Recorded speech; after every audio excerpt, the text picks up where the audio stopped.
Antes que eu me esqueça, eu só quero agradecer a participação do John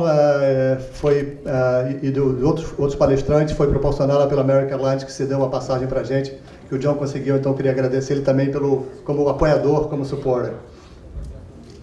Hello, hello. Why doesn't everybody quickly just stand up, stretch a little bit, turn around in a circle, move your chair, stand up, just stretch. All right. Thank you guys. Sorry, I know that we're a little bit behind schedule, so don't worry, I'm not going to talk for 3 hours, just 2.5.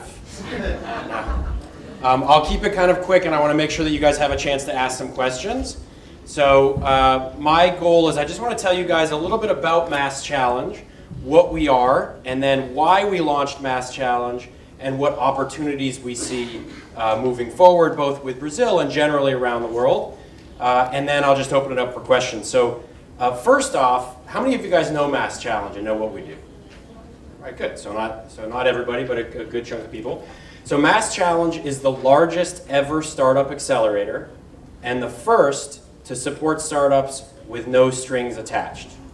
Okay, so Mass Challenge does not take equity from startups in return for the support that we provide to startups, and we don't take revenue, we don't take fees, we support startups for free. Okay? We are 3 years old. We give away $10 million of stuff, $1 million of cash, and $9 million of office space, legal support, airline miles, software, hardware, media opportunities, etc., all the typical accelerator stuff, plus actual physical things. And the way that we operate the accelerator is we have a competition format, which is how we give away stuff. Anybody can enter Mass Challenge from anywhere in the world with any startup in any industry. There's no limitations on where you are geographically located or which type of startup you have, which industry.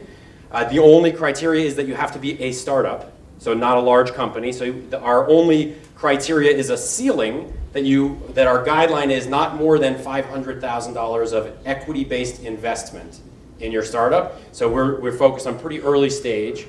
We ignore grants, so if you're a healthcare or life science startup with $1 million government grant, that's okay. We ignore the grants to even it out for life science and energy companies. This is our third year. This year we had 1,237 applications from 35 countries and 36 US states.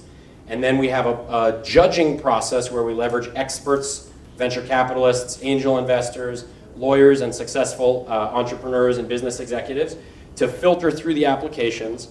We first go from the 1,200 plus to 300. They all are invited to give in-person pitches or Skype pitches if they're remote. And then we go from the 300 down to 125 startups. Those are called the finalists, and they enter the accelerator. So they get 4 months, free office space, intensive mentoring, training, access to media, all the free stuff. And at the end of that period, there's the final judging, and we declare 26 of those teams winners, and 16 of them split $1 million in cash, and all 26 split the in-kind benefits. They can stay in the office space for longer, they get other free stuff, okay? So that's the model. It's a little bit weird. We're a nonprofit, so we don't make any money. That's often the first question. How do you make money? We don't, right? So that's weird, right? That's a pretty crazy model. Why would we do that? So now I just want to talk about why we launched it and the sort of context and rationale behind it, and that segues into the advice that I have for startups and for ecosystems, but also the opportunities in front of us. So Mass Challenge as a concept was created in December of 2008. So I graduated Sloan in 2007, and I was a business school guy at Sloan. I wanted to do either startups or consulting. I wasn't sure which. I entered the 100K business plan competition and won the 100K with a medical device. 2 engineers had the technology. I was the business guy, but I had no real interest in doing that business long term, as a medical device was too complicated for me. And I'm not a medical guy, so too long, too slow. And then I graduated, and I had $150,000 worth of debt, and I'm married with a little kid. So I didn't really have the wherewithal to do a startup. I didn't have a great technology, and I had a lot of debt. So I thought I better go get a real job. So I went to Bain & Company as a strategy consultant, and they pay a hefty signing bonus and a good salary and a good end of year bonus. So I started there in late 2007, and I went through 2008. And that's when, December 2008, I'm about to get my big bonus. And so my plan was, I'll get that bonus, and then I will get the hell out of there and go and do my startup, which is what I really want to do. But I can pay down my debt, and I'll do my startup. So how many of you guys remember December of 2008? What was the economy like at that time, right? That was the very depth of the recession. The Dow fell below 7,000 in March of 2009, and it was in free fall in December of 2008, already headed there. So that people thought 10 years of stagnation, next Great Depression, it was like the end of the economy. And the fall from grace of the Western world, the rise of the BRIC countries, and the fall from grace of America, and that was the end of it all. And so here I am, I've got a comfortable job, I don't like it, but it pays well, and the economy has imploded, so what are my options? It's really hard for me to imagine leaving and launching a startup, and I didn't develop a good technology when I was at Bain, so I don't have anything to go with, I just don't like my job. And so and I'm working really hard hours, and so I thought I'll brainstorm the whole weekend. I convinced my wife to take the kids after I've been working like a 100-hour week. She hasn't seen me, I haven't seen the kids, and I was like, I'm just gonna spend the whole weekend brainstorming so that I'll come up with something, trust me, and Sunday night at 3 a.m., I didn't have anything. So I wasted the whole weekend, I balled up a piece of paper and threw them away, and I was totally frustrated. And I went to lie down in bed knowing I gotta get up in 3 hours and go back to the grind in my consulting job. And I'm lying in bed staring at the ceiling, just angry at the world that the whole economy imploded and now I have to be a consultant forever, which I don't want to do. And my mind is spinning and angry, and I'm thinking about like what's wrong with the world and why did this happen to me and I don't deserve this, right? I'm just feeling sorry for myself.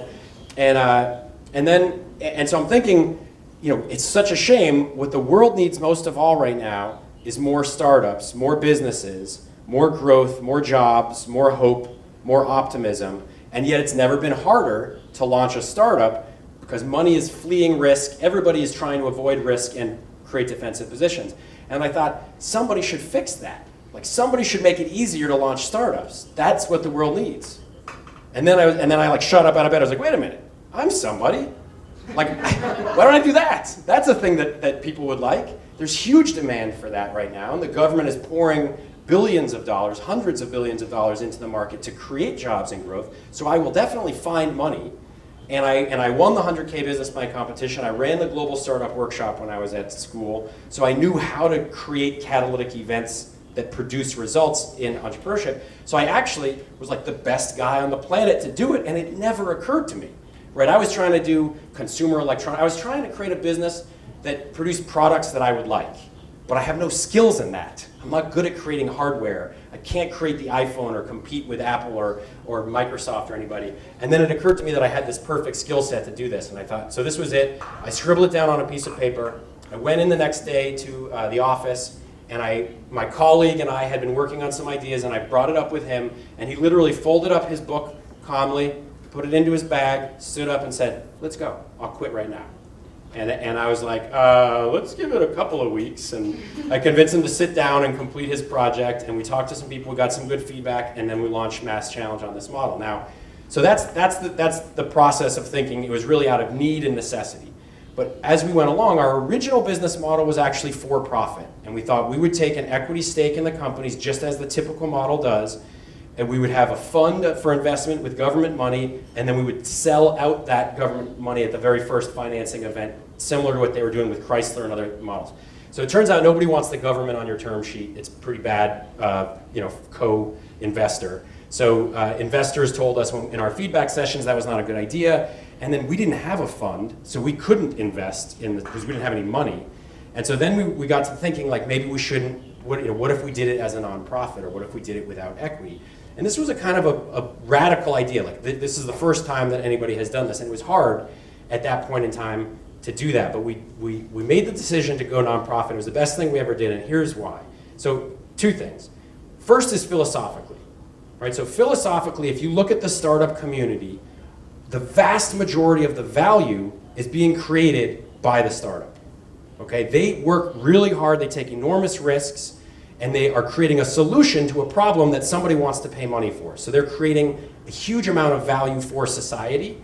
And without that spark, without that entrepreneur, that value does not exist. Okay? So it's not the investors and the lawyers and all of the other components are adding value. Everybody is necessary. The community is necessary to complete the process.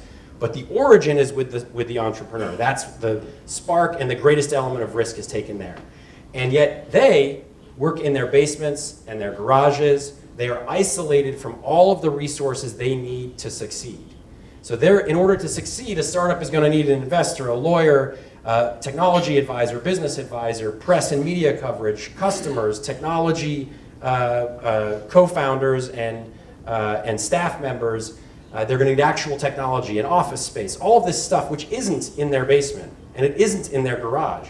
And so the beginning stage of every startup is to go on this hunt for resources, which takes 6 to 9 months because their startups have to stand in line. They don't know anybody. So they have to go stand in line, shake 100 hands, talk to 100 people, and then finally find one lawyer that knows something about what they're doing and is willing to help them, probably for free because they have no money. And it's this terrible grind. And after 9 months, they've probably run out of noodles and they have to go back to their day job. And that business just died for want of resources.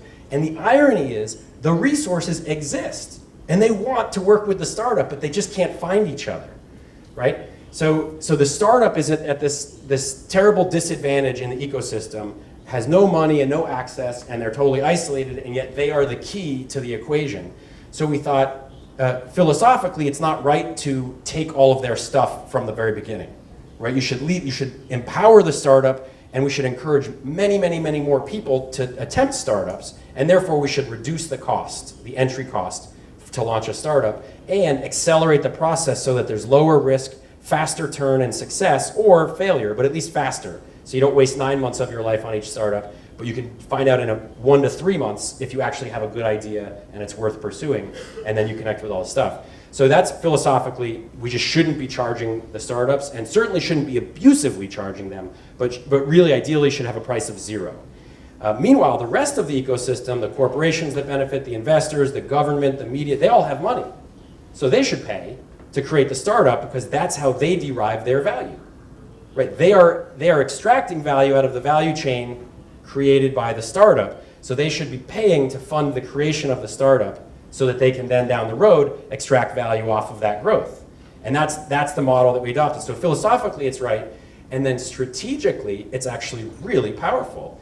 Because strategically what we've realized is if all of the value originates with the startups, right? And if the vast majority of the value in any startup community originates with a small number of those startups, a small percentage of them, then the keys to the kingdom are go to those who can accumulate the very best startups. If you can aggregate the top 125 startups in the world on one floor, if we can credibly tell the world, I have 125 Facebooks on one floor in Boston, people will fight to get into that room. People will pay a lot of money to get close to those startups and become their friends and their partners. And so you can get the community to pay to fund the growth of those startups. And you can attract the quality ones because you've set their price at 0. So they have there's no alternative deal that is better than that. As long as you're offering the same quality of benefits, the same level of introductions, the same access, then there's no reason they wouldn't take 0 over 10 or 15% or 20% or whatever it might be. And so then it actually strategically is a dominant model. And once you introduce that model, everybody has to start dropping their percentages and actually converge around the 0%. And what happens then is that you are making it easy for people to launch startups and easy to find out whether or not they have a good idea quickly. And then you can promote massive business growth. You are empowering the creative class of people in society, and you are solving problems dramatically faster. And this is what leads to the startup renaissance, which is what our mission is to catalyze a renaissance, literally a global renaissance. And right now is the time to do it. Technology is converging across all industries. The world is globally connected. People have never been more educated on the planet than they are today. Obviously, there's a lot of room for improvement in all of these areas, but things are so much better now and so much more interconnected that if you can empower the problem solvers of society around the world, then we can radically accelerate the pace of progress and growth.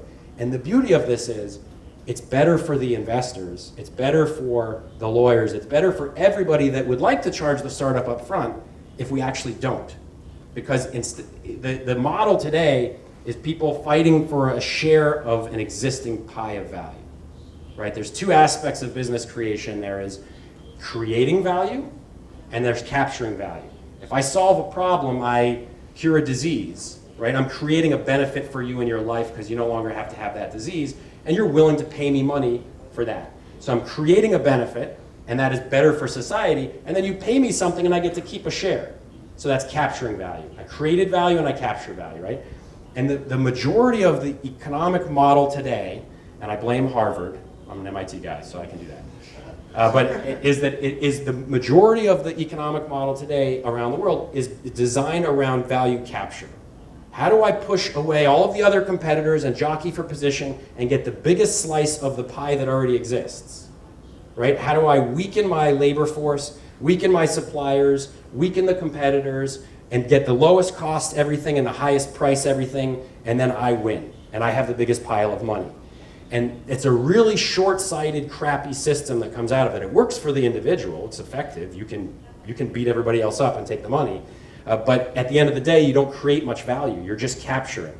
And the better model is to say, we all have a slice of the pie, what if we made it 10 times bigger? And then everybody wins. And it is possible, collaboratively, as a community, to create enormous growth, especially in the startup world where you're talking about all new growth.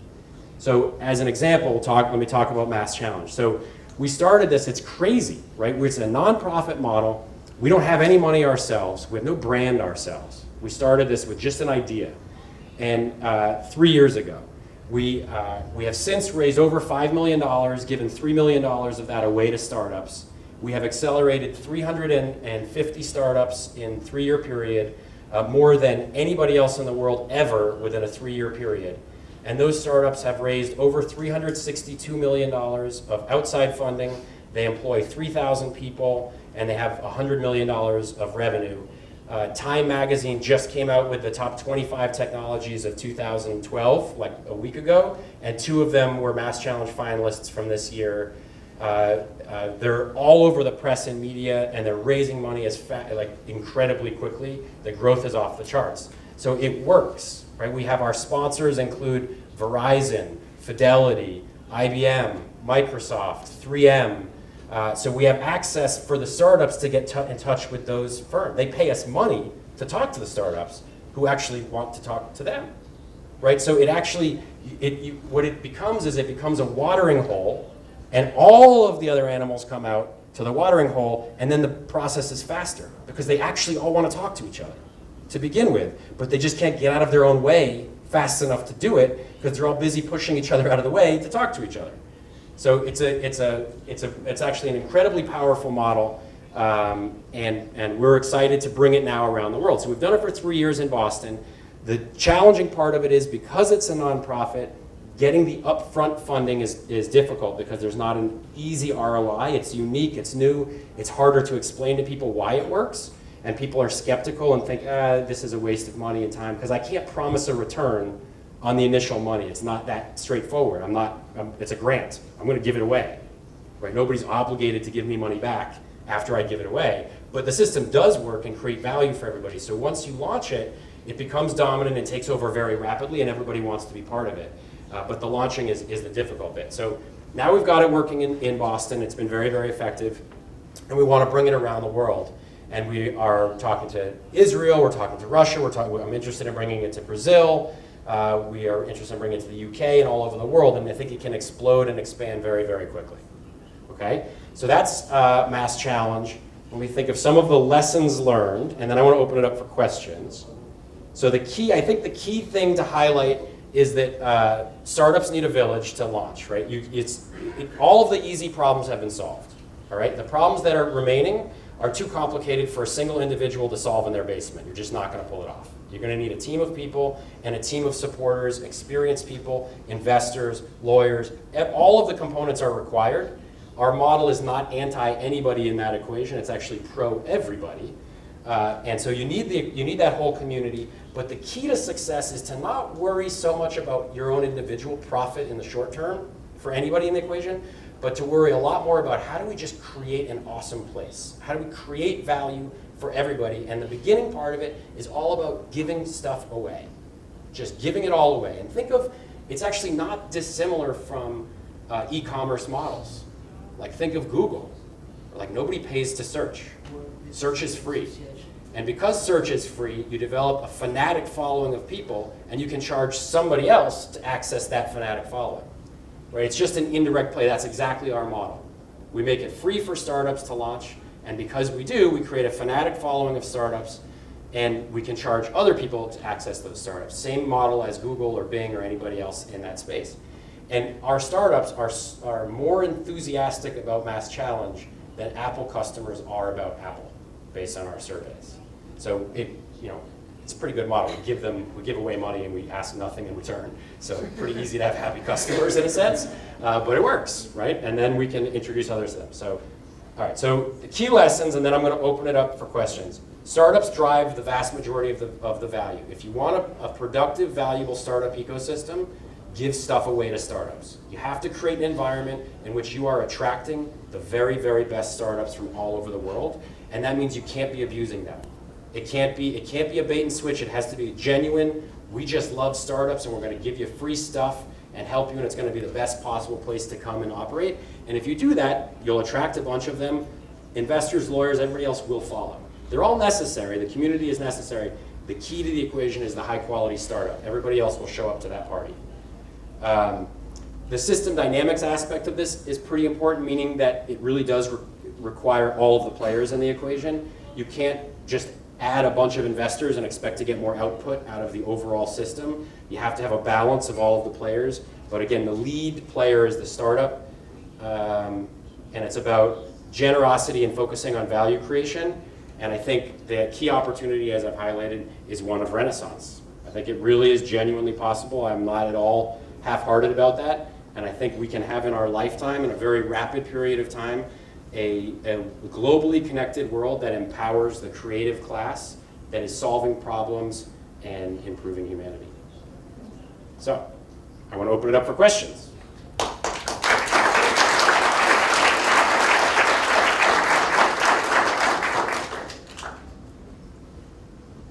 Sure.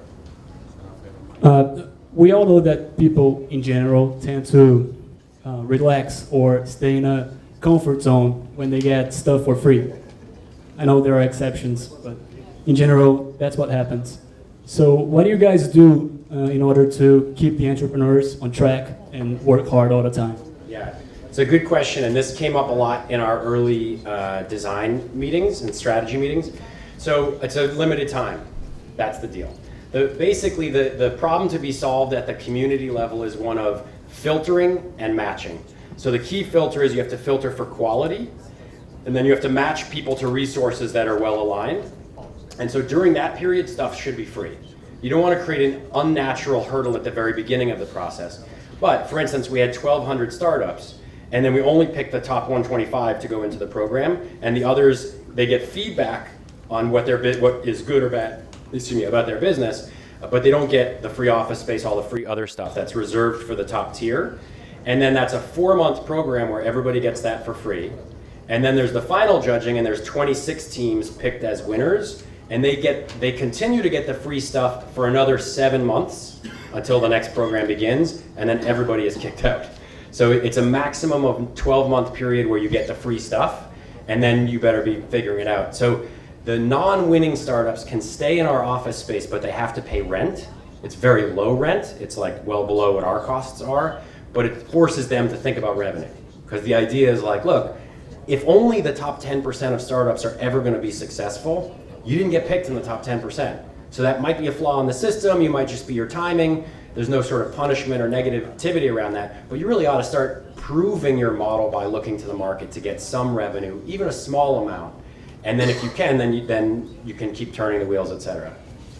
Thank you. What other questions? Nobody thinks it's weird to give away free support? Nah, it's good. Yeah. We have one back here. You said it was hard to get the first sponsors, the first investors for Mass Challenge. Can you tell a little bit about this process? I mean, you were a kind of a startup at that point, so Yeah. how did you manage to get it? Yeah, it was actually pretty hysterical. And there's a lot of very irrational, surreal moments in our process and development. So the first thing we did was we kind of mapped the ecosystem. We just wrote down, we see this community-driven thing, right? So we break the community down into 6 parts: government, investors, corporations, universities, the media and public, like the mouthpiece, and entrepreneurs, okay? And then all of them are necessary in some way, shape, or form. And then we wrote down like the top 10 players in each of those groups: the governor of the state, the mayor of the city, the senators, and all those people at the government level, the president of the United States, and et cetera. And those were our target partners. We went around for the investors and did all the same stuff. And then we just set up meetings with the ones that we knew, and we said, here's our idea, what do you think? And most of them thought it was crazy, but they were polite for the most part, but they also said, yeah, that's not gonna work, and so we got their feedback, and we wrote it into our model, and sometimes they identified genuine problems, and then we would fix that, and the next meeting we would have it fixed, and we kept going until we didn't get that much critique anymore. And then we started with sort of, I would say, not quite tier 2, but friends of ours that weren't necessarily the hard to reach A players that we felt we needed. And then once we were solid with our sort of friends, then we jumped it up a notch and went to the tier 1 top players that were hard to reach. And we pitched it to them. And so like the main sort of step function moment came when we went to Desde, who's a billionaire entrepreneur, has had 4 startups, each of which had an IPO above $1 billion. He's an amazing guy. He feeds 1.2 million children in India every day. He's awesome. And so we set up a meeting with him. He agreed to take it for half an hour, and he had like students and other people lined up for meetings with him. He set aside his whole afternoon to just take half-hour meetings. And clearly, he has nothing to gain. He's already like one of the most successful people in the country, but he's doing it to give back. And so he took our meeting, and we pitched him, and he said, and it gave him the whole pitch, and he said, oh, that's nice. I like it. It's a good idea. Somebody should do it. And we were like, well, we're somebody. That's what we're doing. That's why we're here. We're doing that. That's what we're doing. And he said, I have one question for you, which was, have you quit your jobs? And we had, and he just needed to know that we were serious.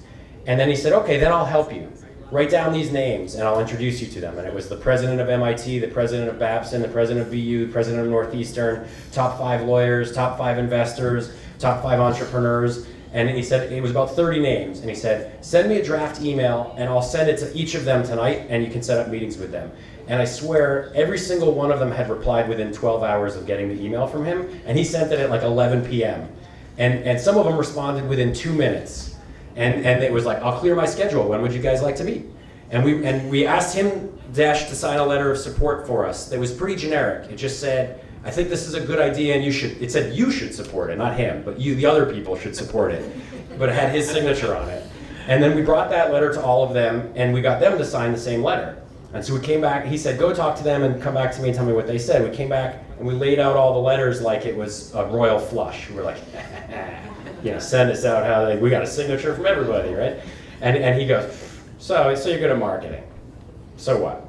And we're like, well, that's what you asked us to do. What do you want? And he says, who's going to pay you money? Where's your first check coming from? He said, you've been going to bed happy every night, haven't you?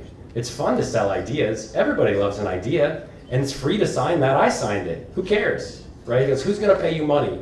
Go and get some money and come back. And he said, now you're going to be going to bed crying. People are going to be kicking you out of their office, stop returning your emails, right? And so we go out and we asked him for money right there, and he said no. And then we were like, oh, will you give us money? And he's like, no. So then we had our target. We figured it would be state money, like government money first, because they had the most to gain. The economy was disastrous at that point, and they had to demonstrate they were doing something to stop the free fall and create jobs.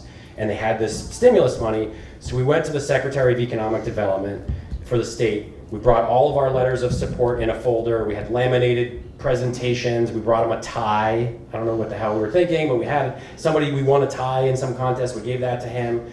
And he was speaking at the award ceremony for the 100K business plan competition, declaring the day Massachusetts supports business plan competitions day, and we're like, how can he not talk to us on this? So we waited outside, and when he left to go to his car, we intercepted him and walked him to his car, gave him our pitch and all of the letters, which is like, first one on top is a billionaire entrepreneur, the presidents of universities, so it's pretty compelling. And he stopped and he said, can you be in my office on Monday? And this was a Thursday. And we were like, sure. And he cleared his schedule for us, made time. And we went and we had all of our supporters send him emails and phone call and leave voicemail messages for him over the weekend. So he was just crushed Monday morning with all of this input. And we got to like the second page of our pitch and he just waved us off. And he was like, stop. Look, I'm gonna help you. What do you want? And we were like, well, we need some money because we gotta get started. And he said, how much money do you need? And we said, our planning stage is $350,000. And he sort of rolled his eyes and he said, you know what I did this morning? I laid off firefighters and teachers, right? The economy sucks. It's not a good time for me to write a big check on a crazy idea. What's the minimum I could give you that would be helpful? And we said $100,000 and he said, done, get out of my office.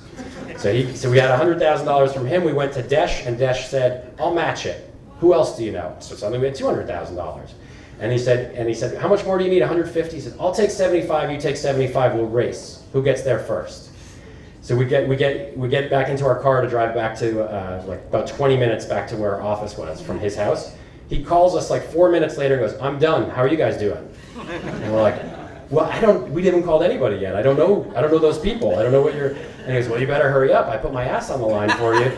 And so did the governor. You better get it done. And he said, literally tomorrow I expect to get an answer from you. I hope you pull it off. Have a good day. And we stayed up all night like trying to brainstorm, like who the hell are we gonna get $75,000 from?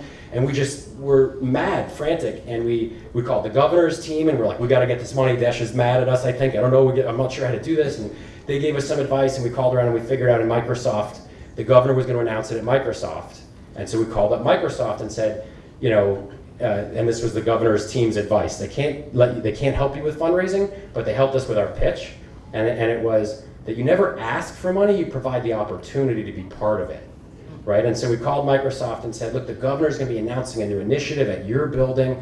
I just wanted to make sure you were aware of it so that if you wanted to be part of it, you could be, so you weren't surprised. Because you know, Desh is involved and it's going to be amazing. So I didn't want you to be surprised by it. And so they said, well, we're interested. What, you know, and so they offered $50,000. And I was like, oh, it's $100,000 is what we're asking for. So 50 isn't enough. And we were negotiating for $50,000 to $100,000 over something that didn't exist. And we went back and forth with them all night and we eventually got them up to the 75K that we needed. And that was one of the most surreal moments that I was like, I can't believe that yesterday, literally 24 hours earlier, we had $0 and it was a crazy idea. And now we were negotiating with one of the largest companies in the world, telling them that $50,000 in return for nothing was not a good enough deal for us. And that we absolutely had to have $100,000 or we wouldn't take it. It just wasn't enough. And then we got them up to 75K and eventually we folded and said, okay, that's good, that's pretty good. But it was hard, and it took us a couple of months, but it was a lot of strategizing, and we just talked to the community. We went out, when the idea was dumb, we were still pitching it. It didn't matter, and then we got smart by having the world tell us what was dumb. And then it made it better and better, and so by the end, it represented the opinions of like almost 2,000 people. And we had meetings every day from 8 a.m. until 8 p.m., 3 of us separated in different groups. So we met with literally like several thousand people and integrated all of that feedback so that it was pretty smart by the end. And then we just we knew where the money was because we'd already met with them and we just went back and asked. So.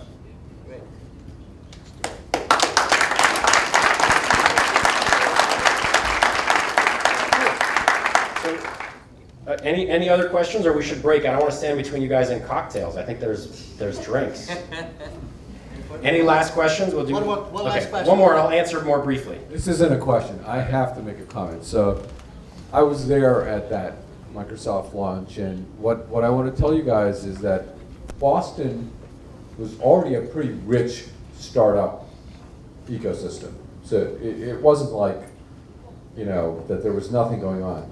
But these young men came along with a brand new idea, and they somehow got all these people who've already seen the whole startup thing before, all excited. So it was a brand new idea of starting up startups and he got it done. You see how engaging this is, right? How amazing this is. Any one of you guys could do that here. Yeah. Any one of you could do it here. All it takes is the desire and the drive. Yeah, this was the key takeaway for me from my time at MIT, which I so deeply valued, was just being around amazing people and realizing that they're actually regular people that just decided to be amazing and do amazing things. And it's all, and like, it literally, when I got to MIT and I went to some mixer and I was like, so what are you doing? They're like, oh, I developed a $2 water filter that removes arsenic and will prevent 40,000 children from going blind this year. And I was like, well, that's pretty amazing. What do you do? And they're like, I'm bringing solar thermal energy to sub-Saharan Africa and you know, and go around and you're like, these are all unbelievable things. And I didn't think corporations were allowed to do that, but you're doing it like as a person. And I was like, I was thinking of being a consultant. So that's probably not that good of a goal. I think I should raise my target. And it really is just a matter of deciding you're gonna do something, and then if you are sincere, and this is the key takeaway that I look for in the startups that we work with, is passion. You got to care deeply about what you're doing, and if you do, that's the number one thing I care about, and that's what Desh cared about too. He saw it in us, and he said, "I see the energy. The idea is crazy. It wasn't a good idea at that point. That was before we refined it. But he said, but you guys seem serious. Have you quit your jobs?" And the fact that we were 100% committed meant that we were going to pull it off, and that's what it takes. And that means that you got to do something you love. You got to do something you care about. And it can't be for the money, it can't be for fame, it's gotta be because you can't not do it. Like you wake up every morning, and if nobody ever paid you, you wouldn't stop doing it because you just love that thing. And if that is the case, then the world will support it, and you actually will find wealth and fame and fortune in it. But first you have to find your values and what you care about, and then anything is possible. All right?